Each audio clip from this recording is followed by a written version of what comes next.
Hello, welcome back. ഇന്ന് മഴയൊക്കെ കുറവുള്ള ഒരു ദിവസമാണ്. അവധിയായതുകൊണ്ട് തന്നെ കുഞ്ഞൂസ് രാവിലെ എഴുന്നേറ്റ് വന്നതേ ഉള്ളൂ കേട്ടോ. ഒരു 9 മണിയൊക്കെ ആയപ്പോഴാണ് അവൾ എഴുന്നേറ്റത്. രാവിലെ അങ്ങനെ വിളിക്കാറില്ല ശനിയാഴ്ച ദിവസം അവധി ദിവസവും കേട്ടോ. കാരണം അല്ലാത്ത ദിവസം നേരത്തെ എഴുന്നേൽക്കുന്നതുകൊണ്ട് കിടന്നുറങ്ങട്ടെ എന്ന് വിചാരിക്കും. ഇന്ന് തട്ടുദോശയാണ് ഉണ്ടാക്കാൻ പോകുന്നത്.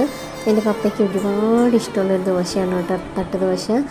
ഹോസ്പിറ്റലിലായിരുന്ന സമയത്തൊക്കെയും പപ്പ ഇങ്ങനെ രാവിലെ പറയുമായിരുന്നു എനിക്ക് തട്ടുദോശ മതി എന്ന് പറയുമായിരുന്നു. അങ്ങനെ ഞാൻ മേടിച്ചുകൊണ്ട് കൊടുക്കുമായിരുന്നു.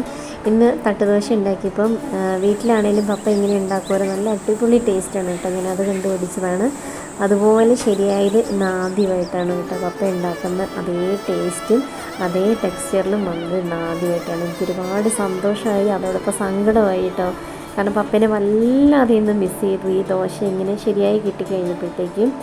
അപ്പോൾ അതിൻ്റെ കൂടെ കഴിക്കാൻ വേണ്ടിയിട്ട് തക്കാളി ചട്നിയാണ് ഉണ്ടാക്കിയിട്ടുള്ളത്.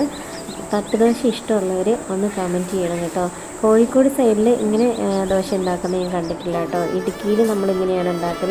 തട്ടുദോശ ഇങ്ങനെ ചെറുതാക്കി ഇങ്ങനെയാണ് ഉണ്ടാക്കൽ. ബാക്കി കോഴിക്കോട് ഇങ്ങനെ മറിച്ചിടാതെയും ഇച്ചിരി വലിപ്പത്തിലൊക്കെയാണ് സാധാരണ ഇവിടെ ഉണ്ടാക്കി ഞാൻ കണ്ടിട്ടുള്ളത്. അപ്പോൾ നിങ്ങളുടെ നാട്ടിൽ എങ്ങനെയാണ് തട്ടുദോശ ഉണ്ടാക്കുന്നത്, അല്ലെങ്കിൽ വേറെ ഏത് രീതിയിലാണ് ദോശ ഉണ്ടാക്കുന്നതെന്ന് ഒന്ന് കമൻറ്റ് ചെയ്യുക. തട്ടുദോശ ഇഷ്ടമുള്ളവർ ഒന്ന് കമൻറ്റ് ചെയ്യണം കേട്ടോ. അപ്പോൾ നമുക്ക് അടുത്ത വീഡിയോയിൽ കാണാം. ബൈ. ഞാൻ ഫുഡ് കഴിക്കട്ടെ.